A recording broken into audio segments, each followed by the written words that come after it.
नमस्कार दोस्तों, मैं आदर्श आप सभी का टारगेट ऑन परिवार में स्वागत करता हूं।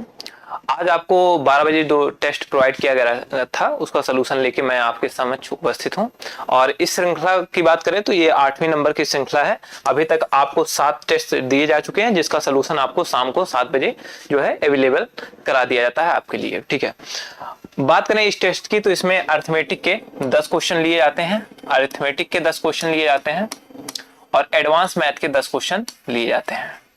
एडवांस मैथ के 10 क्वेश्चन लिए जाते हैं। ठीक है, टोटल 20 क्वेश्चन आपके टेस्ट में दिए जाते हैं और ये वो क्वेश्चंस होते हैं जो आपको टॉपिक्स में पढ़ाए गए हैं आपके अरिथमेटिक और एडवांस की बैचेस में, मैथ्स स्पेशल बैच में जो आपको पढ़ाए गए हैं उन्हीं पर आधारित रहते हैं।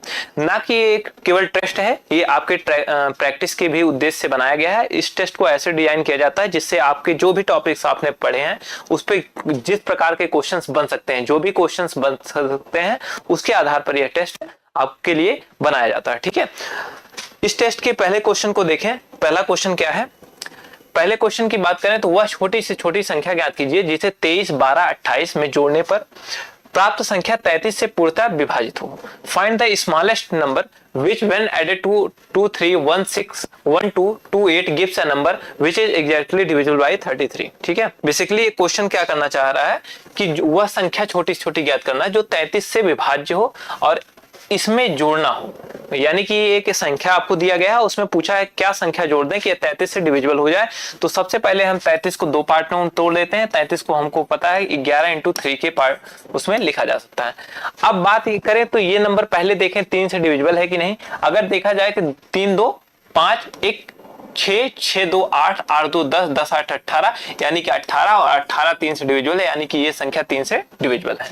अब बात करते हैं 11 की डिविजिबिलिटी की बात करें तो 11 की डिविजिबिलिटी कैसे चेक करते हैं? 11 की डिविजिबिलिटी जो चेक करते हैं ऐसे चेक करते हैं कि जो क्रमागत संख्या होते हैं इनका अंतर ले लेते हैं, उसके बाद इनके अंतर का आपस में योग करते हैं। 8 में से 2 गया, यहाँ कितना हुआ 6, 2 में से 1 गया 1 बचा और 3 में से 2 गया 1 बचा। इनका योग करें 1 प्लस का 6 यानी कि कितना बन रहा 8। ठीक है, 8 और ये क्या होना चाहिए 11 से डिविजिबल होना चाहिए। 8 तो 11 से डिविजिबल है नहीं। अब इसमें ऐसी कौन सी संख्या जोड़ दें कि 11 डिविजिबल हो जाए? तो इसमें अगर हम 3 जोड़ दें तो ये कितना बन जाएगा 8 3 11 बन जाएगा और 11 11 से डिविजिबल होगा। और 3 इसलिए जोड़ा गया कि 3 जो है 3 से भी डिविजिबल रहेगा क्योंकि ये पूरी संख्या 18 थी और 18 में अगर 3 जुड़ जाएगा तो ये 21 हो जाएगा और 21 भी 3 से डिविजिबल रहेगा। इस प्रकार 33 से वह संख्या पूरी डिविजिबल रहेगी और ऑप्शन नंबर ए आपका करेक्ट आंसर हुआ। यानी कि इसमें 3 जोड़ने पर जो है यह संख्या पूर्णतः जो है 33 से विभाज्य होगी। नेक्स्ट क्वेश्चन की बात करें, नेक्स्ट क्वेश्चन क्या कहता है 276x1 3 से विभाज्य है तो x के संभावित मानों का योग क्या होगा? ठीक है, x के कौन कौन से वैल्यू फाइंड किए जा सकते हैं। ठीक है, एक नंबर दिया गया आपको, बोला गया ये 3 से विभाज्य है और उसमें एक अंक नहीं दिया गया x। उसने पूछा कि x के कितने वैल्यूज हो सकते हैं, कितने वैल्यू इसके x के आ सकते हैं। जो भी वैल्यू आएंगे वो जो है उनके मानों का योग आपको बताना है। तो सबसे पहले हम क्या करते हैं, नंबर नोट करते हैं। नंबर कौन से हैं 2 7 6 और x और 1। ठीक है, अगर इस संख्या की बात करें तो ये पहली बात तो 3 से विभाज्य है तो इसका सम ऑफ डिजिट 3 से डिविजिबल होगा। तो सम ऑफ डिजिट अगर जो है डिजिट अगर निकाले तो 7 2 9 6 15। ठीक है, 15 1 16, 16 प्लस का x, 16 प्लस का x हुआ। ठीक है, 16 प्लस x की बात करें तो ये 3 से विभाज्य है। अगर मैं इस 16 में 3 से भाग दे दूं तो ये क्या हो जाएगा 3 5 15, बचा कितना रिमाइंडर x, 1 बचा और प्लस का x। ठीक है, यानी कि 1 प्लस x जो है ये भी 3 से विभाज्य होना चाहिए। अब इसके 3 से विभाज्य होने की कंडीशन अगर x बराबर यहां पर x बराबर मैं 2 रख दूं तब भी ये 3 से विभाज्य है। 3 से विभाज्य है क्योंकि 2 1 3 हो जाएगा, 3 से विभाज्य है। दूसरी कंडीशन अगर मैं इसको 5 रख दूं तब भी 5 1 6 हो जाएगा और 6 भी 3 से विभाज्य है। ठीक है, तीसरी कंडीशन क्या बन सकती है, x को अगर मैं 8 रख दूं 8 रख दूं तो 8 एक 9, 9 भी 3 से विभाज्य है। अब मैं 9 से ऊपर 8 से ऊपर कोई अंक ले सकता हूं तो 9 ले सकता हूं। 9 जोड़ने के बाद 9 एक 10 हो रहा है, 10 3 से विभाज्य नहीं है, यानी कि 9 से ऊपर मैं नहीं ले सकता। और 10 के ऊपर डबल डिजिट आ जाएगी तो x के स्थान पे डबल डिजिट अंक नहीं आ सकता, क्योंकि अंक पूछा है तो अंक तो 1 से 9 तक ही हम ले सकते हैं। यानी कि अगर 1 से लेकर 9 तक की बात करें तो हम सिर्फ x की वैल्यू 2 रख सकते हैं या 5 रख सकते हैं या तो 8 रख सकते हैं, अगर 3 से विभाज्यता का केस है तो। ठीक है, अब इसने क्या कहा था कि x के जो भी संभावित मान है उनका योग क्या होगा, तो 2 5 और 8, तो 5 2 7 हुआ, 7 और 8 जुड़ा कुल मिला के 15 हुआ, 15 इसका मान होगा। तो ऑप्शन नंबर डी आपका करेक्ट आंसर हुआ। ठीक है, नेक्स्ट क्वेश्चन पे आते हैं। नेक्स्ट क्वेश्चन क्या कहता है? नेक्स्ट क्वेश्चन है आपका, दो क्रमानुगत संख्याएं ज्ञात कीजिए जिनमें पहले अंक का 3 गुना दूसरे अंक के 2 गुने से 5 अधिक है। Find 2 consecutive numbers in which 3 times of the first digit 5 more than second times of the second digit। ठीक है, ये क्वेश्चन है आपका। बेसिकली आप इसको x मानकर भी आप इक्वेशन बना के सॉल्व कर सकते हैं, लेकिन सबसे अच्छा तरीका अगर इसका रहेगा तो हम सीधा सीधा ऑप्शन से जाते हैं। ऑप्शन की बात करें तो कहा था पहले का 3 गुना करेंगे इसको 9 आएगा, दूसरे का 2 गुना करेंगे तो 2 6 दूनी 12 हो जाएगा, 12 और यहां पर 9, इसका अंतर 5 कभी नहीं होगा। इसका देख लीजिए, 3 6 18 हो गया, 3 गुना, दूसरे का क्या हुआ 2 गुना, 2 7 12, इनका अंतर कितना हुआ, इनका अंतर हुआ 6, तो ये भी गलत है। 5 की बात की गई थी और इसका अगर 3 गुना करें 3 7 21 हो गया और यहाँ पर 2 8 16 हो गया, 16 और 21 का अंतर कितना हुआ 5, यानी कि यही करेक्ट आंसर हुआ। ऑप्शन नंबर सी आपका करेक्ट उत्तर हुआ। ठीक है, ऑप्शन से जाएंगे तो आसानी से चेक कर सकते हैं। ऑप्शन से जाना ज्यादा आसान है क्योंकि आप इक्वेशन बना के सॉल्व करने की कोई जरूरत नहीं है। जब दोनों डिजिट दी गई है तो डायरेक्ट हम जो है ऑप्शन से चेक कर सकते हैं। नेक्स्ट क्वेश्चन की बात करें, नेक्स्ट क्वेश्चन क्या है? सबसे छोटी अभाज्य संख्या और 0 को छोड़कर किसी भी संख्या का गुणनफल क्या होगा, किसी भी पूर्ण संख्या का। ठीक है, ये कहना चाह रहा है कि सबसे छोटी अभाज्य संख्या, सबसे छोटी अभाज्य संख्या की अगर बात करें, सबसे छोटी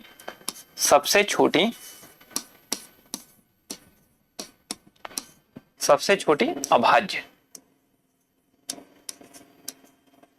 सबसे छोटी अभाज्य संख्या यानी कि लीस्ट प्राइम नंबर की बात करें तो वो क्या है 2।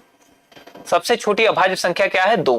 अब ये क्या कह रहा है, 2 में किसी भी पूर्ण संख्या का गुणनफल क्या हो सकता है 0 को छोड़कर, क्योंकि 2 में अगर 0 से गुणा करेंगे तो वो हो जाएगा 0। ठीक है, लेकिन और किसी भी नंबर से, कोई भी नंबर हो, चाहे वो सम नंबर हो विषम नंबर हो, किसी नंबर से गुणा करेंगे तो वो क्या होगा, वो हमेशा एक सम संख्या बनेगा, सम संख्या बनेगा। क्योंकि सम संख्या आप कैसे फाइंड करते हैं, आप यही चेक करते हैं कि वह 2 से डिविजिबल है कि नहीं। अगर 2 से विभाज्य है तो सम संख्या है, 2 से विभाज्य नहीं है तो सम संख्या नहीं है। जब उस संख्या में 2 से गुणा हो रहा है यानी कि वो 2 का मल्टीपल है, 2 का मल्टीपल होगा तो ये निश्चित हो जाएगा कि वह संख्या हमेशा एक सम संख्या होगी। सम संख्या के अतिरिक्त और कोई भी संख्या नहीं हो सकती। हमेशा शून्य ये गलत है क्योंकि 0 छोड़ दिया गया है। 0 के केस में वो 0 होता, लेकिन 0 छोड़ना है, हमेशा 1, ये कोई बात ही नहीं हुई। हमेशा 1 कैसे हो सकता है, जब 2 का मल्टीपल है तो हमेशा 2 से बड़ा होगा। ठीक है, हमेशा एक विषम संख्या होगी, ये भी बात गलत है। विषम संख्या होगी ही नहीं, वो हमेशा एक सम संख्या होगी। सम के अतिरिक्त कोई भी संख्या नहीं हो सकती। नेक्स्ट क्वेश्चन पे आते हैं।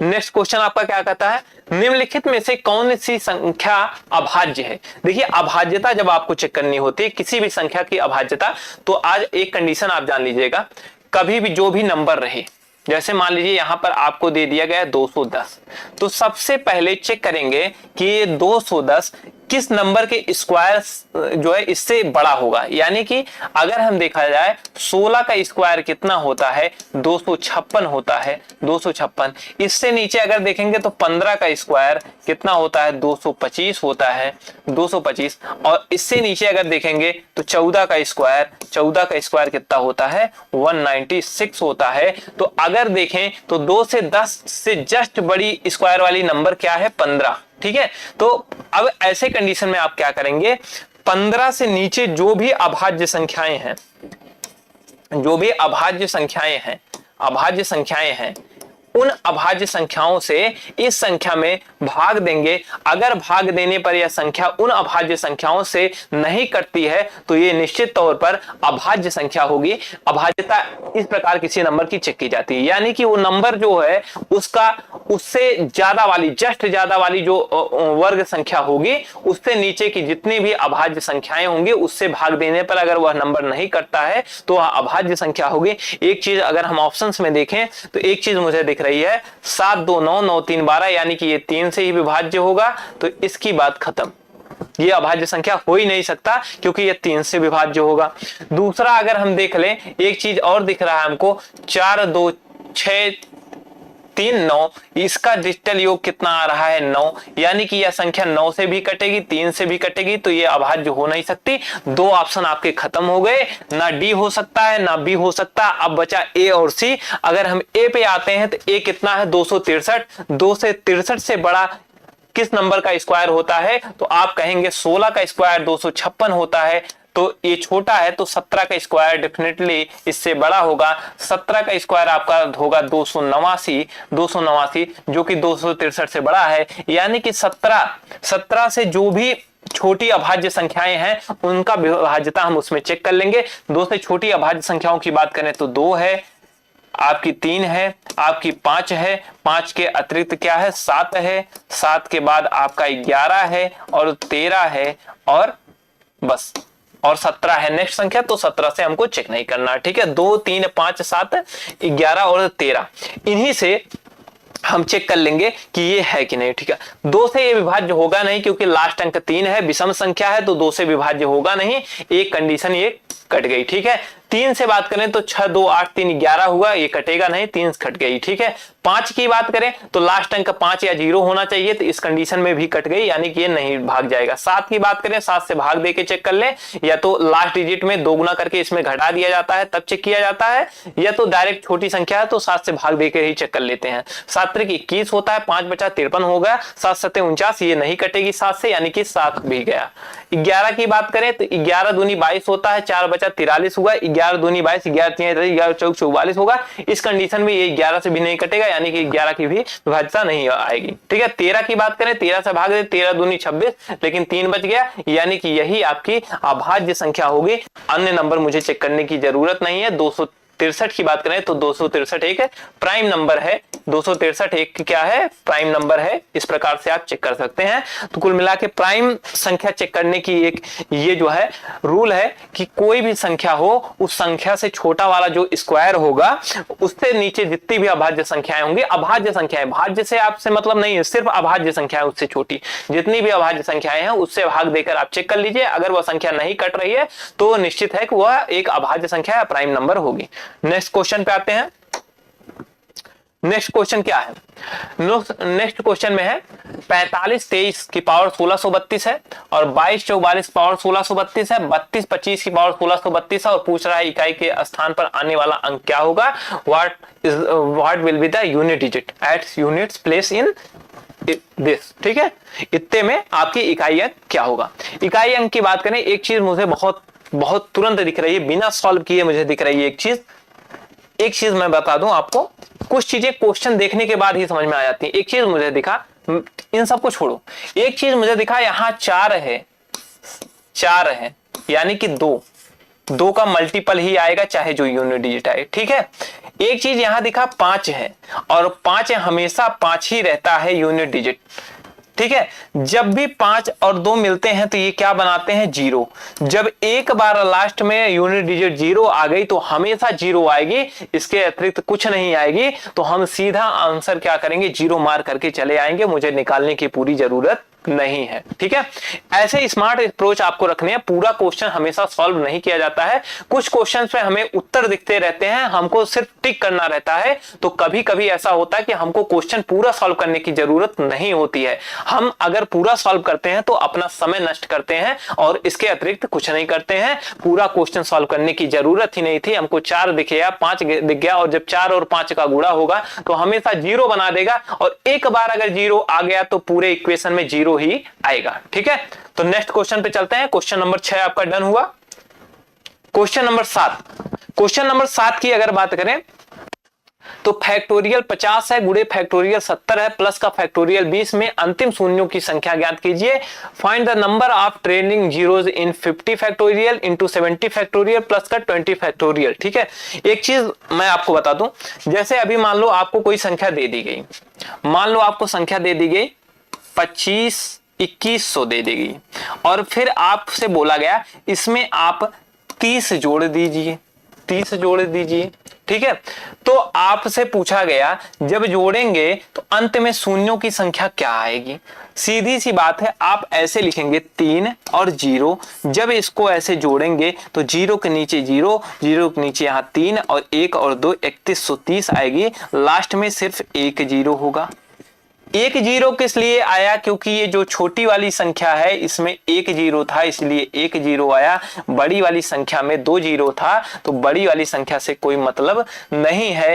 प्लस के कंडीशन में छोटी संख्या में कितने 0 आ रहे हैं उस पर 0 डिपेंड करता है। बड़ी संख्या में कितने भी 0 आ जाएं कोई मतलब नहीं होता है। अगर यहाँ पर 21,000 भी होता, 21,000 भी होता और अगर यहां पर मान लो 30 के अतिरिक्त 300 होता तो छोटी संख्या कितनी थी, 2 डबल 0 था छोटी संख्या में, इसलिए क्या आता, डबल 0 आता इस पूरे जो है इसको पूरा सॉल्व करने पर। ठीक है, तो वैसे ही अगर हम देखेंगे 50 और 70 फैक्टोरियल में 0 की संख्या मैक्स होगी यानी कि अधिकतम होगी। मिनिमम किसमें होगा, छोटी संख्या 20 है तो 20 में 0 की संख्या कम होगी, इसलिए हम 20 का चेक करेंगे, बाकी 50 और 70 से हमको मतलब नहीं है। ठीक है, अगर हम 20 का चेक कर लेते हैं तो हम आराम से उत्तर कर ले जाएंगे। हमको 50 और 70 के 0 को निकालने की जरूरत नहीं है, क्योंकि हमको ये नहीं दिखाना है कि 50 और 70 में कितने 0 आ रहे हैं। 20 के 0 की बात करें तो मैंने आपको पहले भी बताया है, सीधा सीधा 5 का चेक कर लो भैया, 5 का मैक्सिमम पावर क्या आ रहा है। 2 से कोई मतलब नहीं है, 2 से हमसे कोई मतलब नहीं है, हम बस सिर्फ चेक करेंगे बड़ी संख्या की पावर कितनी आ रही है। 5 चौक 20 हुआ, इसके अतिरिक्त 5 से फिर भाग इसमें जाएगा नहीं, तो यानी कि 4 ही ऐसे 0 होंगे, 4 ही ऐसे 0 होंगे, यानी कि ऑप्शन नंबर ए आपका करेक्ट आंसर हुआ। 5 की पावर 4 होगी यानी कि 4 0 होंगे, इसके अतिरिक्त कुछ आपका उत्तर नहीं होगा। ठीक है, क्वेश्चन नंबर 7 आपका डन हुआ। क्वेश्चन नंबर 8 पर चलते हैं। 8 क्या है, फैक्टोरियल n, फैक्टोरियल n में शून्यों की संख्या ज्ञात कीजिए। n की वैल्यू 66 से 69 के बीच में दी गई है, तो बताइए number of zeros between 66 to 69। इसके बीच में 2 ही संख्या आती है, या तो 67 या तो 68। हम सबसे बड़ी बात है पहले मैक्स संख्या की चेक कर लेंगे कितने आ रहे हैं। फैक्टोरियल 68 में बात करें 0 की संख्या, 68 में 5 से भाग देंगे, 5 की पावर निकल जाए तो हम निकाल देंगे, क्योंकि ये फैक्टोरियल 48 होगा, फैक्टोरियल 68 होगा। 68 की बात करें तो 13 25 65 होता है, 5 उसके बाद फिर एक बार 5 से भाग जाएगा, 5 दूनी 10 होता है, इसके अतिरिक्त भाग नहीं जाएगा। 13 2 जुड़ गया 15, यानी कि 0 की संख्या कितनी होगी, 15 होगी, यानी कि 0 की संख्या कितनी होगी, सी, ऑप्शन नंबर सी आपका करेक्ट आंसर हुआ। ठीक है, आशा करता हूं आपको बहुत ही अच्छे से समझ में आया होगा। नेक्स्ट क्वेश्चन पे चलते हैं। नेक्स्ट क्या है, किसी भी परिमेय संख्या का दशमलव प्रसार नहीं किया जा सकता है। ठीक है, decimal expansion of a rational number can't be. ठीक है, यानी कि परिमेय संख्याओं का जो दशमलव प्रसार होता है, परिमेय संख्याओं का जब भी आप दशमलव प्रसार करते हैं तो क्या नहीं हो सकता है। ठीक है, क्या नहीं हो सकता है, तो आपको मैं बता दूं कि कभी भी जब भी कोई परिमेय संख्या यानी p/q के फॉर्म में इसका कभी भी एक्सपेंशन किया जाता है, जब भी इसका एक्सपेंशन किया जाता है तो ये 2 चीजें प्राप्त होती हैं। या तो आपका प्राप्त होगा टर्मिनेटिंग, ठीक है, या तो आपका प्राप्त होगा टर्मिनेटिंग यानी कि शांत, या तो आपका शांत प्राप्त होगा, शांत दशमलव, या तो होगा नॉन टर्मिनेटिंग, ठीक है, उसके बाद एंड रिकरिंग, ठीक है, यानी कि अशांत दशमलव लेकिन आवर्ती, ठीक है, यानी कि कभी भी जब परिमेय संख्याओं का दशमलव प्रसार किया जाता है तो या तो शांत आएगा या तो क्या आएगा, अशांत किंतु आवर्ती आएगा। यानी कि या तो नॉन टर्मिनेटिंग रिकरिंग होगा या तो टर्मिनेटिंग होगा। यानी कि या तो पूर्णतः कट जाएगा, दशमलव के बाद वो पूर्णतः कट जाएगा, शांत हो जाएगा, या तो अशांत रहेगा तो रिकरिंग रहेगा। रिकरिंग का मतलब जैसे अभी कहीं लिख दिया 0.4343 के ऊपर बार, तो ये रिकरिंग हुआ। अशांत तो है लेकिन रिकरिंग है, यानी कि आवर्ती है, 3 का बार बार जो है आ रहा है, 3 आवर्ती है 3। ठीक है, तो दो ही कंडीशन बन सकते हैं। बाकी अगर इसमें बात करें इरेशनल की, इरेशनल नंबर, अगर इरेशनल की बात करते हैं, इरेशनल दो चीज बनाता है, या तो आपका बनाएगा नॉन टर्मिनेटिंग,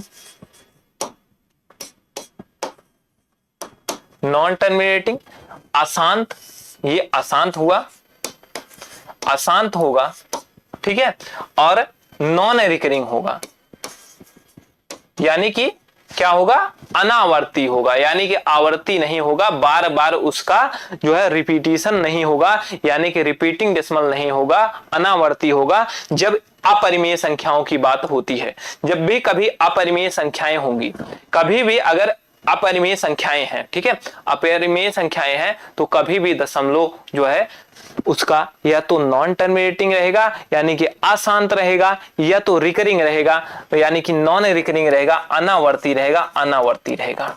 ठीक है, अब ऑप्शन हम चेक करते हैं, ऑप्शन में क्या कह रहा है, अनावर्ती। ठीक है, ऑप्शन कह रहा है भैया नॉन टर्मिनेटिंग होगा कभी भी रेशनल नंबर। देखिए एक बात कहें, नॉन टर्मिनेटिंग तो हम डेफिनेटली कह सकते हैं नहीं होगा। ठीक है, नॉन टर्मिनेटिंग तो नहीं होता है, ठीक है, नहीं होता है। सेकंड में चलते हैं, नॉन टर्मिनेटिंग एंड रिकरिंग। अगर नॉन टर्मिनेटिंग और रिकरिंग की बात करें तो ये होता भाई, एक्सपेंशन की बात करें तो नॉन टर्मिनेटिंग एंड रिकरिंग, ये मैंने आपको पहले ही बताया, या तो टर्मिनेटिंग होगा, टर्मिनेटिंग अगर नहीं है तो नॉन टर्मिनेटिंग होगा, लेकिन क्या होगा, रिकरिंग होगा। तो इसमें दिया नॉन टर्मिनेटिंग एंड रिकरिंग। भाई अगर अशांत है लेकिन रिकरिंग है तो वो क्या होगा, परिमेय संख्याओं का ही प्रसार होगा। ठीक है, सेकंड की बात करें, इसमें दिया टर्मिनेटिंग, शांत, मैंने आपको पहले ही बताया परिमेय संख्याओं का प्रसार शांत होता है, तो ये तो है ही है। अगले की बात करें, non terminating and non recurring. एक बात बताओ, ये जो कंडीशन है ये डेफिनेटली किस चीज की कंडीशन है, ये तो मैंने इरेशनल की कंडीशन बताई ना, इरेशनल की कंडीशन कि नॉन टर्मिनेटिंग होगा यानी कि अशांत होगा, और नॉन रिकरिंग होगा यानी कि अनावर्ती होगा। अगर कोई चीज अशांत है और नॉन रिकरिंग है तो वो क्या होगा, वो इरेशनल होगा, वो क्या होगा, इरेशनल होगा, इरेशनल का वो होगा। तो ऑप्शन नंबर डी आपका करेक्ट आंसर हुआ। ऑप्शन ए भी आपका हो सकता था उत्तर, लेकिन उससे ज्यादा उपयुक्त आंसर ऑप्शन डी है, क्योंकि इसमें क्लियर कर दिया है कि नॉन टर्मिनेटिंग है और उसके साथ साथ नॉन रिकरिंग है। पहले में ये भी पॉसिबिलिटी बन सकती थी कि हो सकता है ये रिकरिंग हो सकता है रिकरिंग हो, क्योंकि इसमें अधूरी इंफॉर्मेशन है, इसमें बस इतना इंफॉर्मेशन दिया है, नॉन टर्मिनेटिंग है यानी कि ये जो है अशांत है, नॉन टर्मिनेटिंग अशांत है, लेकिन ये नहीं बताया कि आवर्ती है कि अनावर्ती है। अगर ये आवर्ती होगा तब तो ये रेशनल नंबर होगा, अनावर्ती होगा तो क्या होगा, इरेशनल होगा। लेकिन ऑप्शन डी में बिल्कुल क्लियर किया है नॉन टर्मिनेटिंग है और नॉन रिकरिंग है, तो ये इरेशनल की क्वालिटी होती है, यानी कि ये डेफिनेटली आपका आंसर डी होगा। सबसे ज्यादा उपयुक्त आंसर की बात करें डी होगा। ठीक है, तो नेक्स्ट क्वेश्चन पे आते हैं।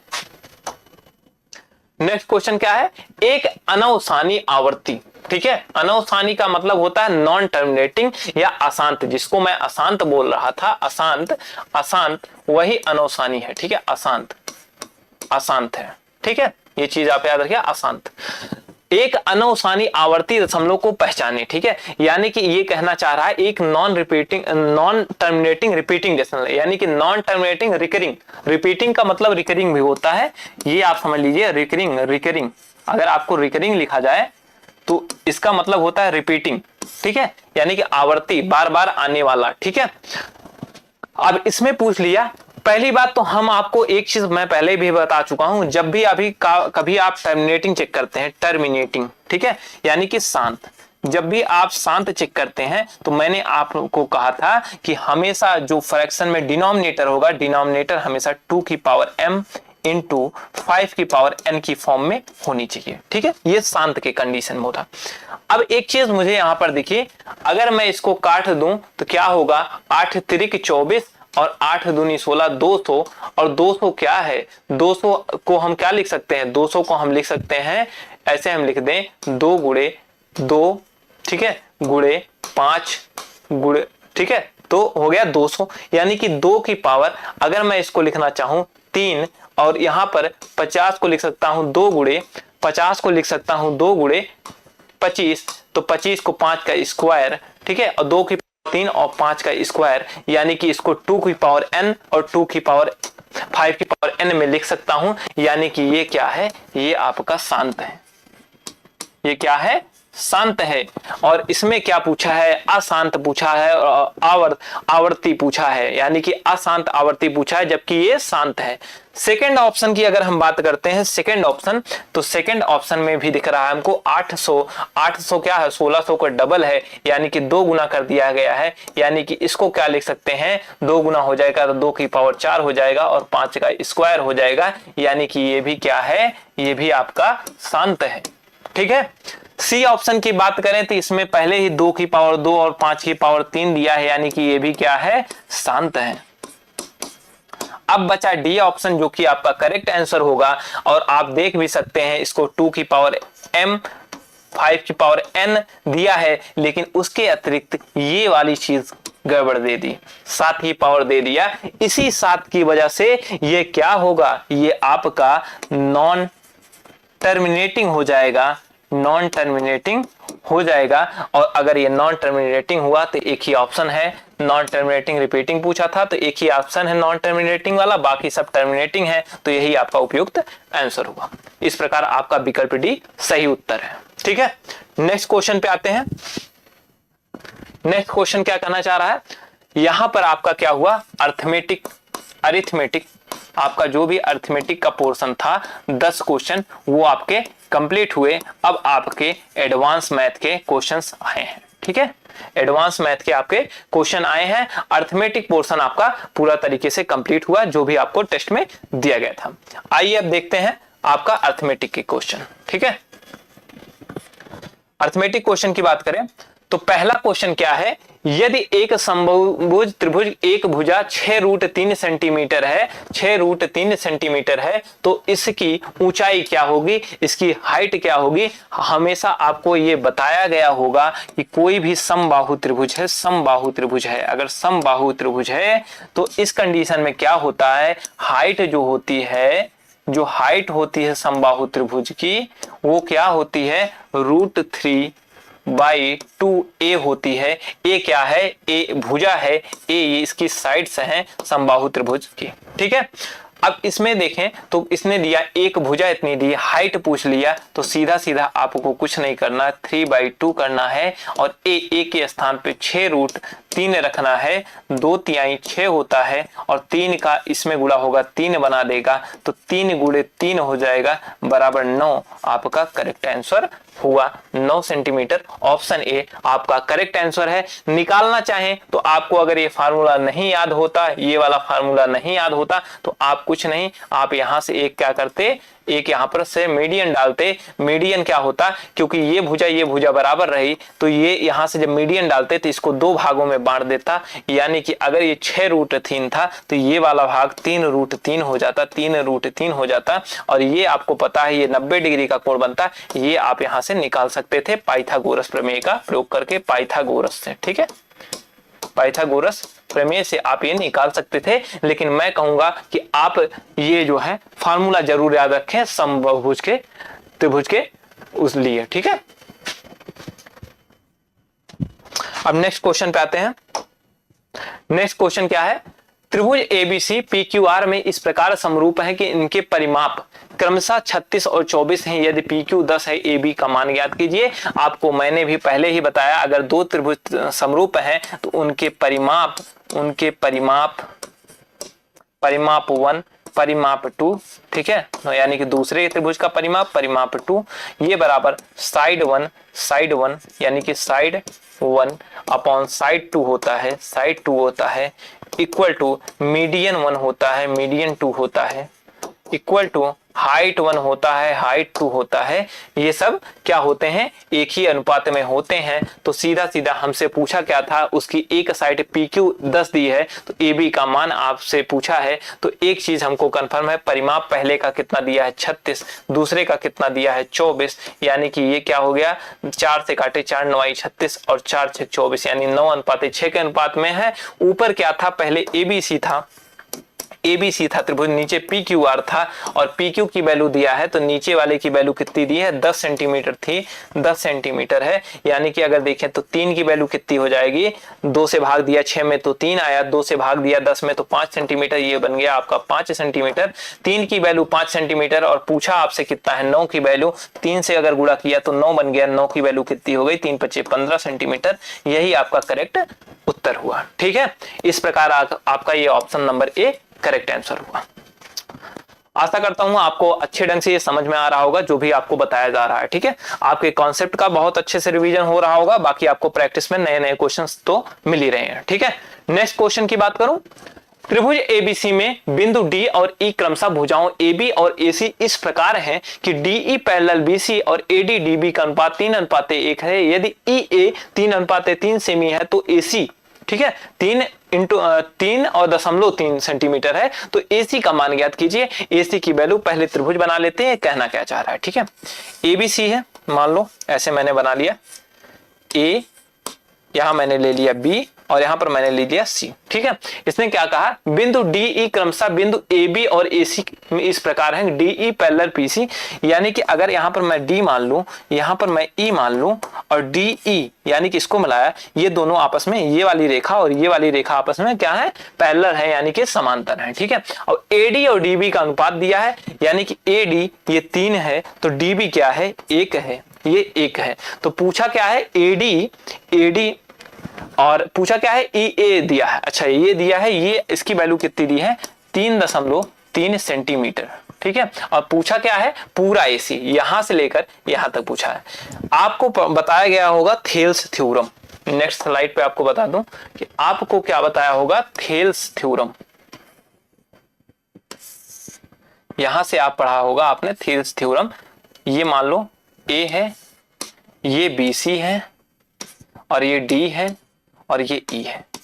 ठीक है, आपको बताया क्या होगा, थेल्स थ्योरम। आपको थेल्स थ्योरम बताया गया है। ठीक है, यानी कि थेल्स प्रमेय आपको बताया गया है। जब भी कभी किसी त्रिभुज को एक रेखा ऐसे बीच से या कहीं से भी अनुपात में विभाजित करे, यानी कि ये रेखा इस रेखा की पैरेलल हो और इसको अनुपात में किसी डिवाइड करे, तो ये अनुपात भी हमेशा समान होता है। यानी कि थेल्स थ्योरम कहता है AD ratio DB is equal to AE ratio EC। ठीक है, ये आपका थेल्स थ्योरम कहता है। ठीक है, थेल्स थ्योरम का ही प्रयोग हम करेंगे इस क्वेश्चन में। ठीक है, अब हमको पता है 3:1, यानी कि अगर 3:1, ये किसका अनुपात होगा, AE अनुपात EC। अब एक चीज बताओ,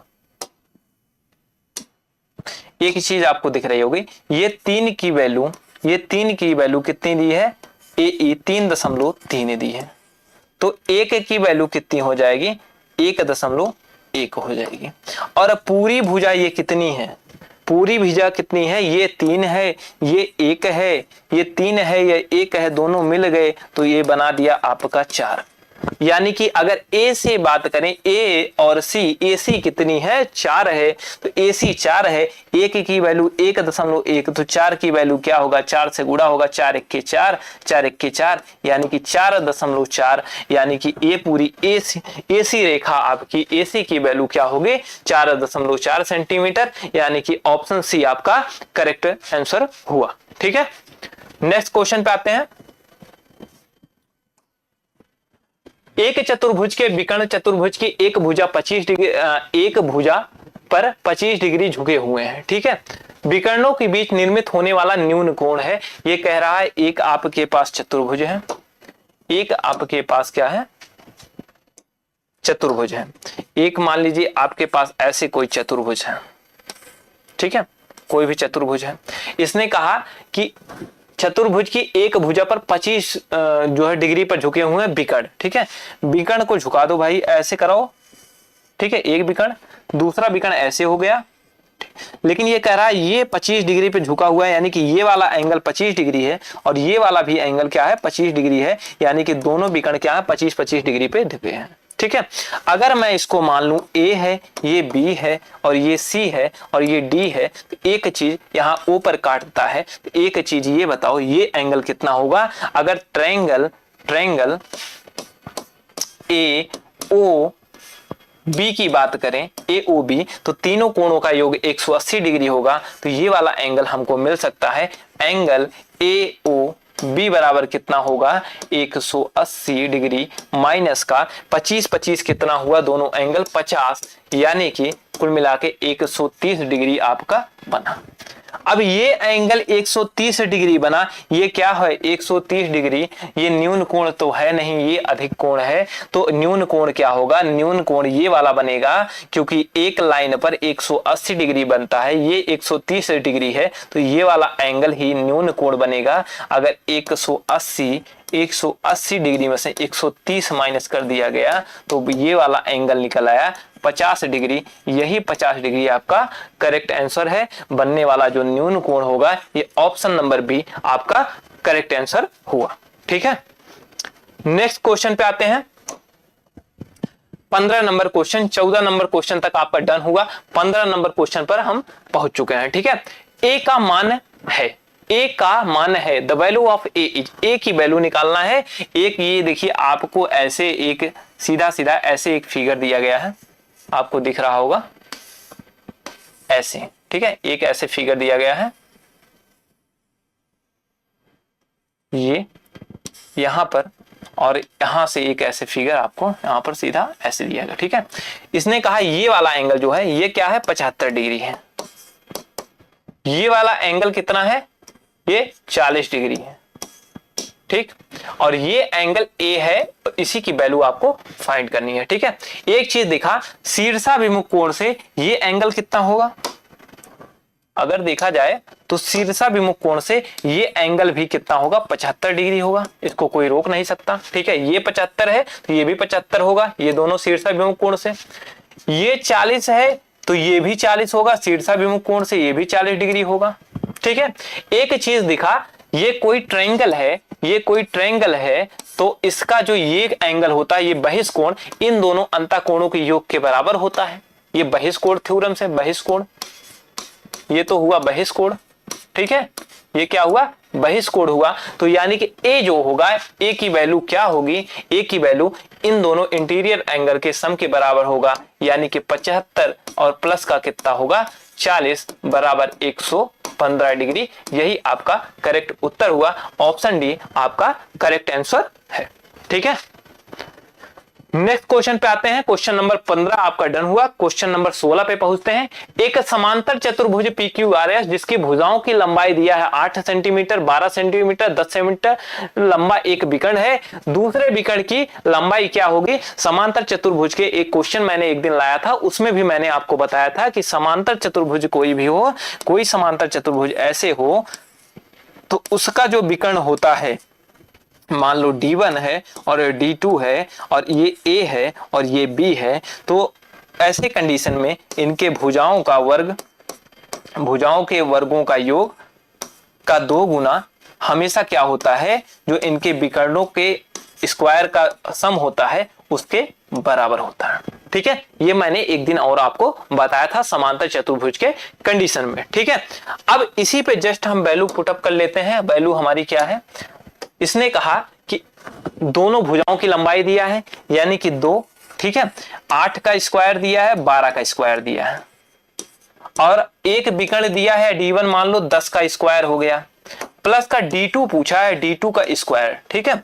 अब यहां से हमको एक चीज दिखा कि 8 नहीं 64, ये हुआ कितना 64, 12 144 हुआ, और 144 और 64 जुड़ा तो कितना हुआ 208, 104 जुड़ा 148 और 60 जुड़ा 208।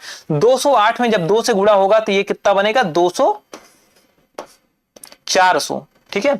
ये बनेगा कितना, 208 गुणे 208 में अगर हम जोड़ते हैं, गुणा करते हैं 2 से, तो 400, 8 दूनी 16, यानी कि 416। ये बना 416।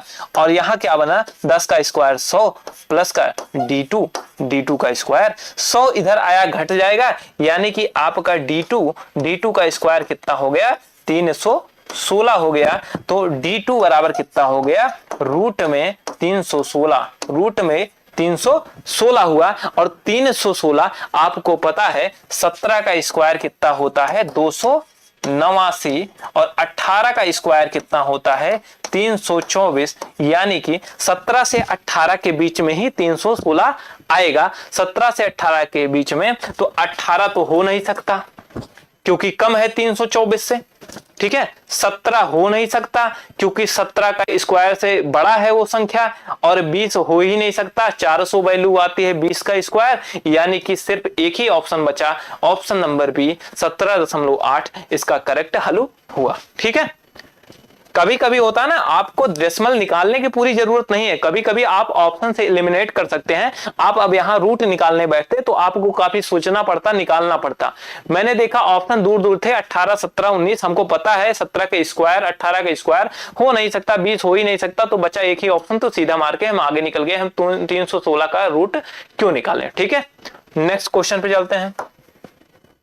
नेक्स्ट क्वेश्चन क्या है, दो वृत्त एक दूसरे को बिंदु x पर बाह्य रूप से स्पर्श करते हैं। PQ दोनों वृत्तों के बिंदु P और Q को स्पर्श करने वाली साधारण समान स्पर्श रेखा है। यदि वृत्तों की त्रिज्या R और R हो तो PQ स्क्वायर का मान ज्ञात करें। सीधा सीधा ये कह रहा है दो वृत्त हैं, ठीक है। ये आपके दो वृत्त हैं, एक P है और एक Q है मान लो, ठीक है। यहां से आप ले लीजिए एक, मान लीजिए आपका एक Q है, ठीक है। ये आपका एक Q क्या है, एक स्पर्श रेखा है। यहां से मान लो ऐसे आपका यहां के मिल गया P और Q, ठीक है। P मान लो यहां पर, ठीक है, यहां पर मान लो, और ये बिंदु x है, यहां पर दोनों स्पर्श करते हैं x पे। अब ये क्या कह रहा है, x पे बाह्य रूप से स्पर्श करते हैं। PQ दोनों वृत्तों को बिंदु P और Q पर स्पर्श करते हैं, ठीक है। यहाँ पर क्या है, PQ दोनों वृत्तों को बिंदु P और Q पर स्पर्श करने वाली साधारण समान स्पर्श रेखा है, यानी कि डायरेक्ट टेंजेंट लाइन है। यहां से ऐसे एक बिंदु यहां पर हुआ P और यहां पर एक बिंदु हुआ Q, यानी कि PQ एक सीधी जो है स्पर्श रेखा है। अब इसने क्या कहा कि पहले की त्रिज्या, मान लो इसकी त्रिज्या क्या है, यहां से लेकर यहां तक क्या है, ये R है, कैपिटल R है। यहां से यहां तक क्या है, स्मॉल r है। और एक चीज मुझे बताना, यहां से अगर मैं मिला दूं इसको तो ये क्या होगा, ये होगा डिस्टेंस होगा दोनों के सेंटर के बीच में।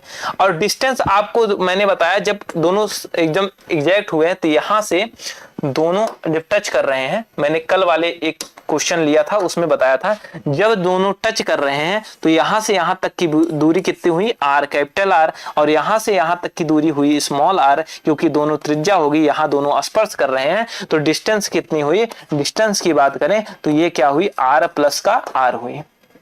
अब आपको पता है कि जो PQ है, PQ क्या है, PQ क्या है, PQ क्या है, PQ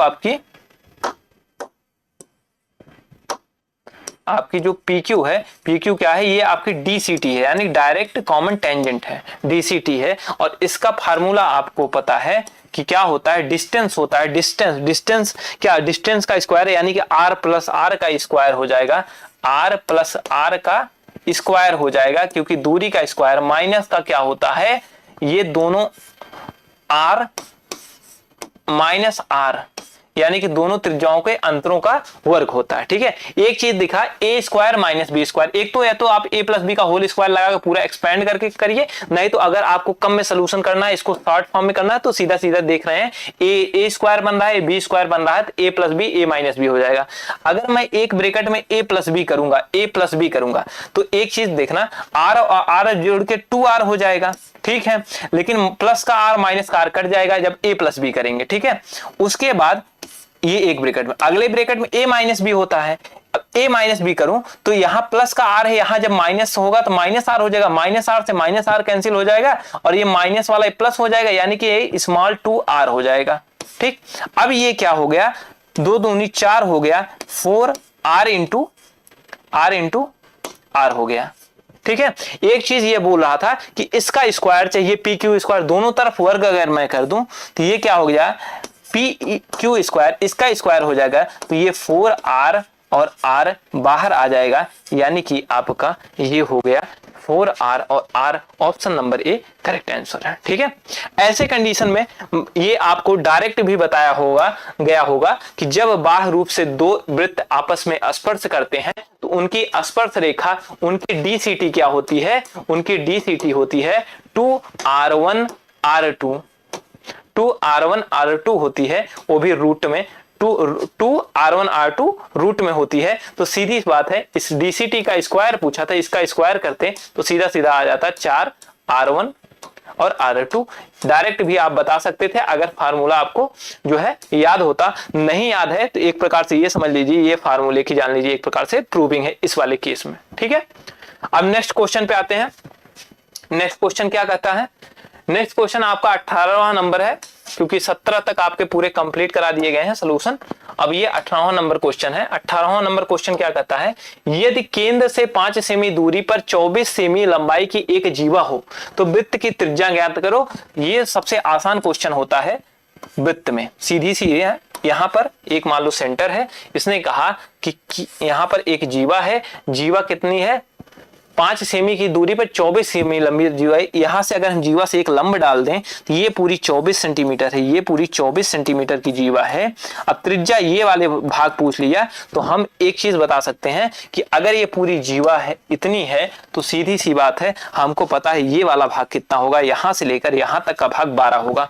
क्योंकि हमको पता है कि जब भी जीवा से जो है केंद्र से किसी जीवा पर लंब डालते हैं तो 2 बराबर भागों में उसे बांट देता है। अगर ये 24 है तो ये 12 होगा, और ये 5 है, हमको पता है 5, 12 और 13 एक ट्रिपलेट होता है, यानी कि त्रिज्या आपकी क्या होगी 13 सेमी। ये करेक्ट आंसर हुआ। बाकी आपको अगर नहीं समझ में आ रहा है तो इसमें पाइथागोरस थ्योरम लगा सकते हैं। r, इसको अगर हम r मान लें तो r स्क्वायर बराबर क्या हो जाएगा, 5 का स्क्वायर प्लस का 12 का स्क्वायर, यानी कि ये हो जाएगा 25, ये हो जाएगा कितना 144 जुड़ेगा तो ये हो जाएगा 169 हो जाएगा, और r की वैल्यू क्या हो जाएगी रूट में 169 बराबर 13। ये आपका करेक्ट हल हुआ। ठीक है, आशा करता हूं आप सबको आसानी से समझ में आ रहा होगा। ठीक है, अब नेक्स्ट क्वेश्चन पे आते हैं। नेक्स्ट क्वेश्चन क्या है, नीचे दी गई आकृति में आधार पर दिए गए प्रश्नों का उत्तर दें। ठीक है, answer the question based on the figure are given below. ठीक है, क्वेश्चन क्या है, यदि एडी ए, ठीक है, और यहां पर बी, चलो भाई यहां ए हुआ यहां बी हुआ, ठीक, ए बी ईसी, ईसी यानी कि ए ई और सी, ठीक है, एसी ईसी क्या है के समांतर है। ठीक है, बी सी डी 72 डिग्री है, बी सी डी बी और ये सी और ये डी, ये बी सी डी है, ये कितना है, ये कह रहा है 72 डिग्री है।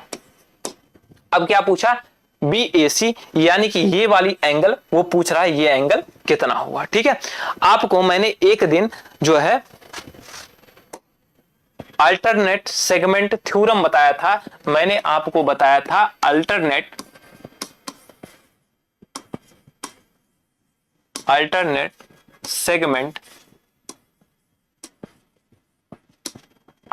सेगमेंट थ्योरम एक दिन मैं आपको बताया था, आपको याद होगा। अल्टरनेट सेगमेंट थ्योरम एक दिन मैंने आपको टेस्ट में बताया था कि जब भी कोई ऐसे वृत्त है, ठीक है, वृत्त है और उस पे कोई एक स्पर्श रेखा ऐसे खींची गई हो और उसी स्पर्श रेखा से यहां से मान लीजिए, ठीक है, एक ऐसे जीवा हो और जीवा से यहां पर एक एंगल बना हुआ हो यहां, तो अगर ये थीटा है तो ये भी आपका थीटा होगा। उस दिन मैंने आपको प्रूविंग के साथ बताया था, यहां से ऐसे इसको मिला दीजिए, यहां से मिला दीजिए, और अगर मिलाते हैं तो ये पूरा क्या बनेगा 90 बनेगा, ये पूरा क्या बनेगा 90 माइनस का थीटा बनेगा, और ये दोनों भुजा बराबर है तो ये भी 90 माइनस थीटा बनेगा, 90 माइनस थीटा, जब निकालेंगे तो ये 2 थीटा हो जाएगा, और आपको पता है केंद्र पर बना कोण जो होता है वो परिधि पर ये बने कोण का दुगुना होता है, यानी कि अगर ये 2 थीटा होगा तो ये थीटा होगा।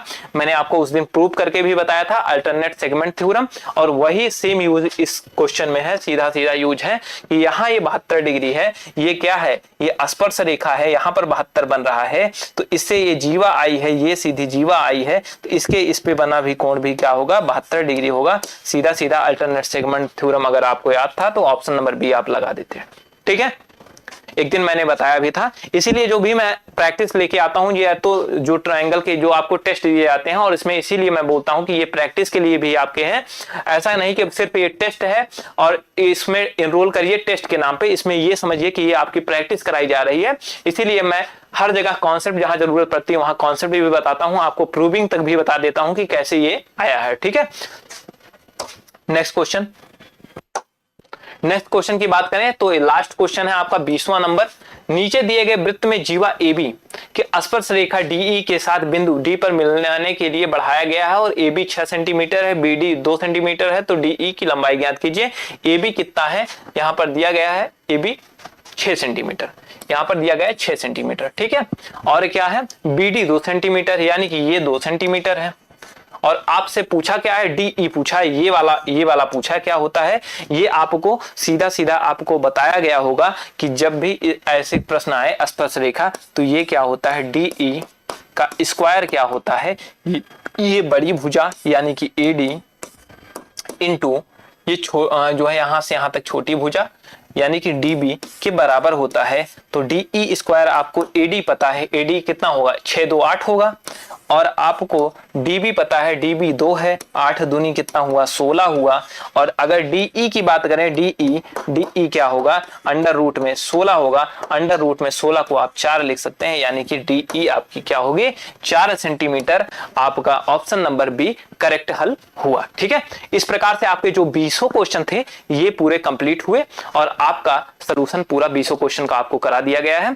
और इस तरीके से इसको प्रैक्टिस समझ के आप इन्वॉल्व होया करिए, ये मत समझिए कि आपको टेस्ट है। जो भी आपको टॉपिक्स पढ़ाए गए इसमें नए क्वेश्चन, जो भी एग्जाम को ओरिएंटेड क्वेश्चन है, जो भी एक्सपेक्टेड क्वेश्चन है, ऐसे क्वेश्चन दिए जाते हैं जिससे आपकी प्रैक्टिस भी हो, ना कि केवल आपका टेस्ट हो। टेस्ट तो इसलिए आपको इसको टेस्ट फॉर्मेट में दिया जाता है जिससे आप आकलन कर सकें कि आपको अभी कितना प्रैक्टिस करने की या कितना कॉन्सेप्ट समझने की जरूरत है। ठीक है, लेकिन बेसिकली ये आपको प्रैक्टिस कराई जा रही है कि जो भी आपको टॉपिक्स पढ़ाया गया है उसमें इतनी प्रैक्टिस करा दी जाए कि जिससे आपका कोई भी डाउट ना बचे, आप हर तरह के क्वेश्चंस को देख सकें। ठीक है, तो चैनल पे बने रहने के लिए धन्यवाद, और चैनल को लाइक भी करिए, सब्सक्राइब भी करिए, और ज्यादा से ज्यादा वीडियो को शेयर भी करिए। धन्यवाद।